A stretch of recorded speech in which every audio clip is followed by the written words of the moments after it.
آیت نمبر 37 اعوذ باللہ من الشیطان الرجیم بسم اللہ الرحمن الرحیم والذین یجتنبون کبائر الاثم والفواحش وإذا ما غضبوا هم يغفرون والذين استجابوا لربهم وأقاموا الصلاة وأمرهم شورى بينهم ومما رزقناهم ينفقون صدق اللہ العظیم۔ والذین، اور وہ لوگ جو یجتنبون، اجتناب کرتے ہیں، بچتے ہیں، کبائر، بڑے، الاثم، گناہوں سے، بڑے گناہوں سے، والفواحش، اور بے حیائی کے کاموں سے بچتے ہیں، وَإِذَا، اور جب، ما غضبوا، وہ غضبناک ہوتے ہیں، غصے میں آتے ہیں، ہم یغفرون، وہ معاف کر دیتے ہیں۔ یہ اہل ایمان کی صفات ہے۔ والذین، اور وہ لوگ جو استجابوا، جو حکم مانتے ہیں، لربہم، اپنے رب کا، واقاموا، اور قائم کرتے ہیں، الصلاۃ، نماز کو، وامرہم، اور ان کے معاملات، شورا، مشورے سے طے پاتے ہیں، بینہم، آپس میں، ومما، اور اس میں سے جو، رزقناہم، ہم نے ان کو رزق عطا کیا، ينفقون، وہ خرچ کرتے ہیں۔ گزشتہ کل جو درس ہوا اس کا آپ خلاصہ سماعت فرما لیں۔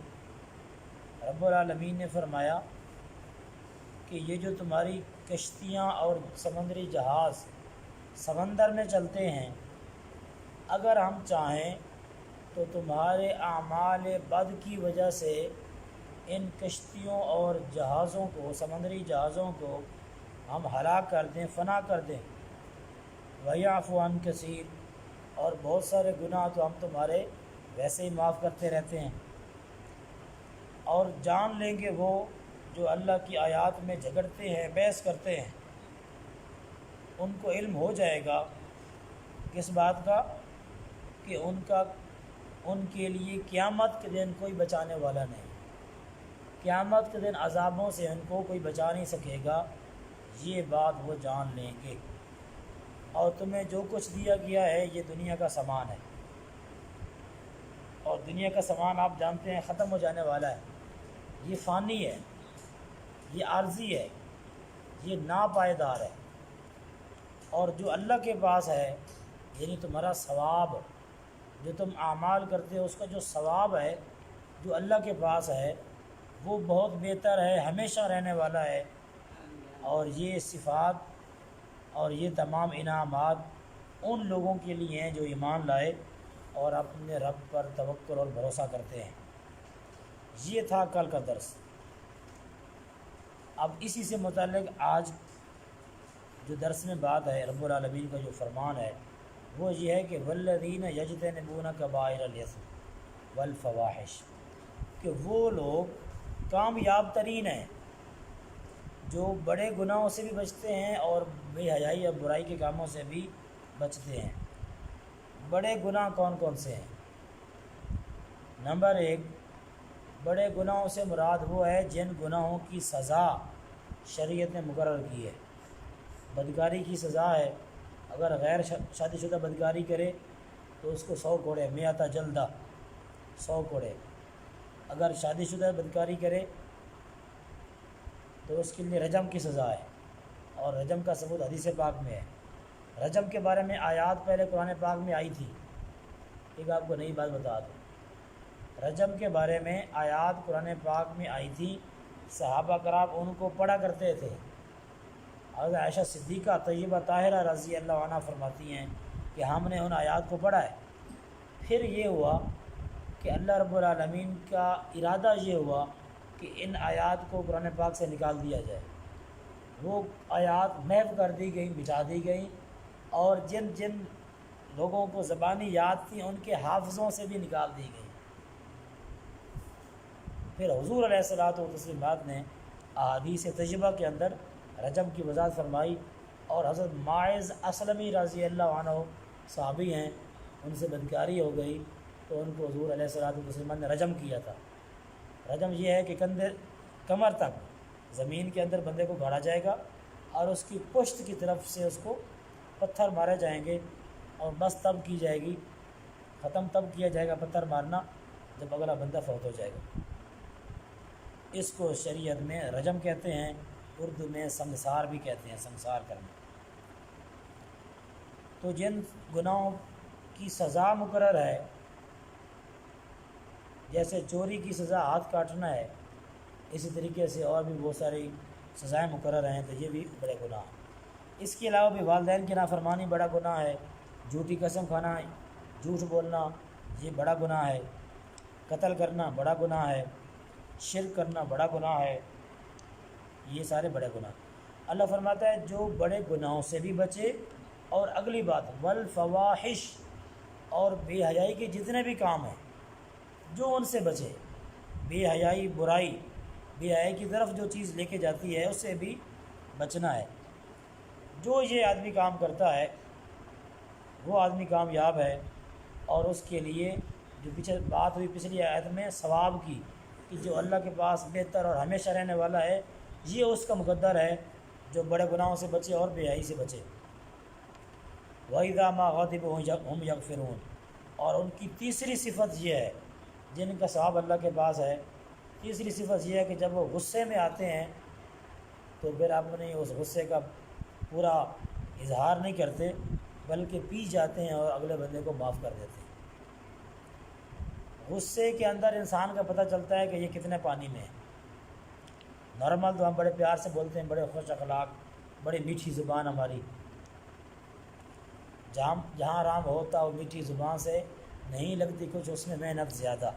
میٹھی زبان سے ہم لوگوں کو، دلوں کو نرم کر لیتے ہیں، لیکن ہمارا پتہ تب چلتا ہے صحیح حقیقی معنوں میں جب ہم غصے میں آئیں، پھر پتہ چلتا ہے کہ ہم کیا ہیں۔ تو جب انسان غصے میں ہو تو غصے کو کنٹرول میں رکھنا چاہیے۔ دنیا کے اندر جو فساد ہے یہ غصے کا نتیجہ ہے، گھر کے اندر جو بربادی ہے یہ غصے کی وجہ سے ہے۔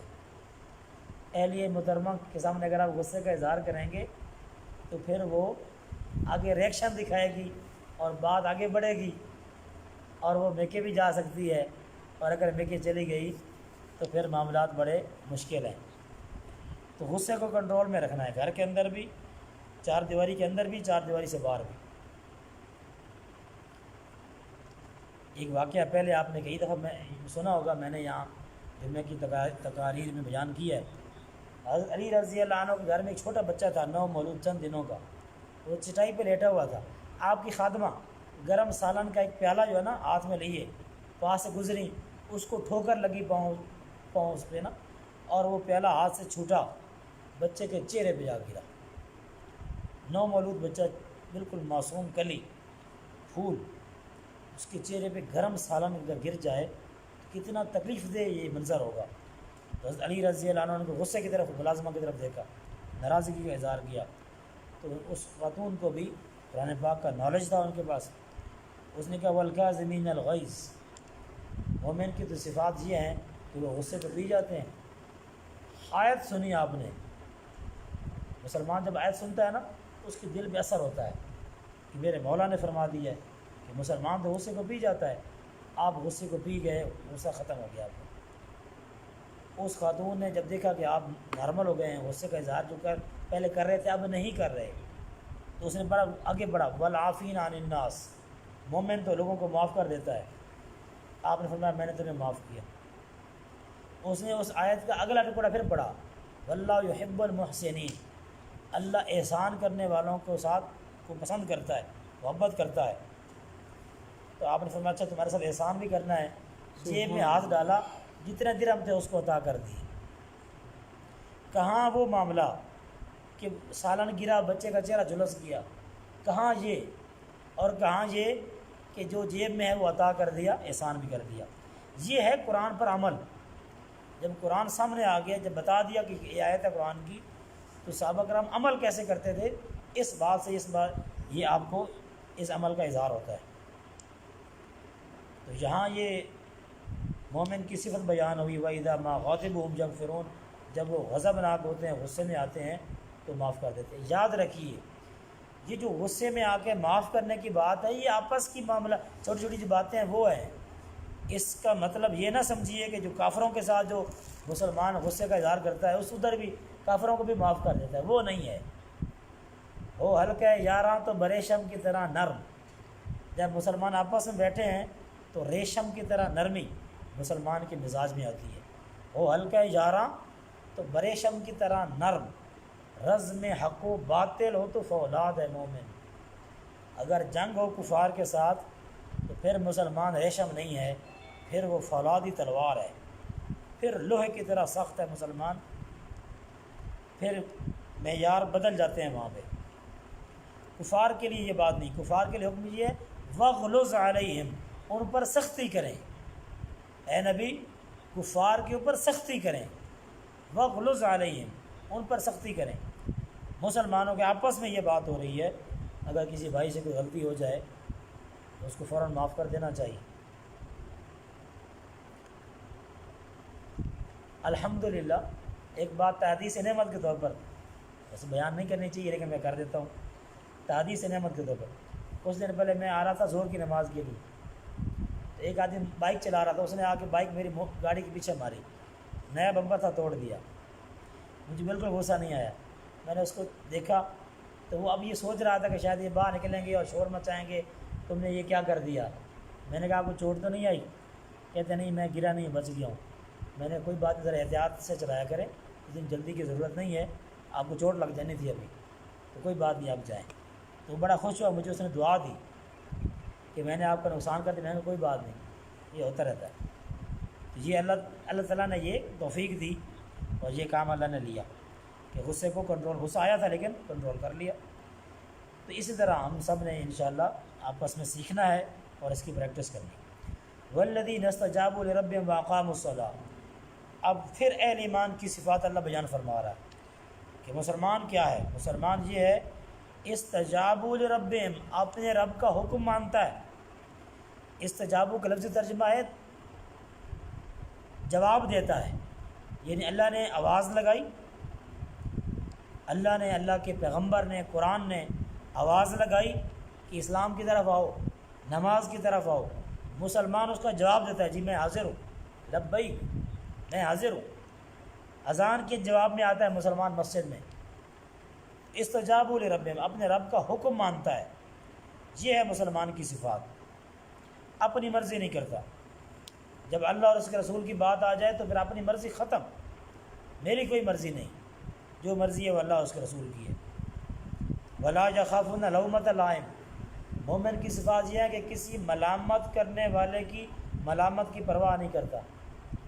آج اب کسی کو ہے نا یہ آپ داڑھی شریف چہرے پہ سجا لیں تو پتہ کیا کہتے ہیں، وہ کہتے ہیں جی وہ میرے گھر والے ناراض ہو جائیں گے، میری بیوی ناراض ہو جائے گی، وہ میرے فلاں رشتہ دار ناراض ہو جائیں گے۔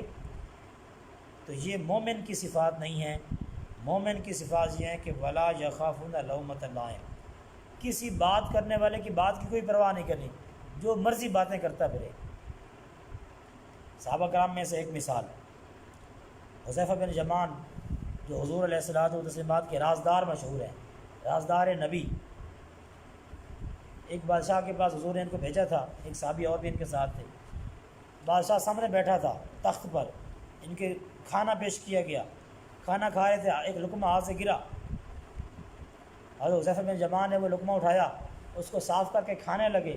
ساتھ والے صحابی نے کیوں نہیں ماری کہ سامنے بادشاہ اور وزیر بیٹھے ہیں، وہ کیا سوچیں گے کہ یہ غریب لوگ ہیں، گری ہوئی چیز بھی اٹھا کے کھا جاتے ہیں، تو کیا ضرورت ہے لقمے کھانے کی، اور چیزیں اٹھا لو، یہ گری ہوئی چیز نہ کھاؤ۔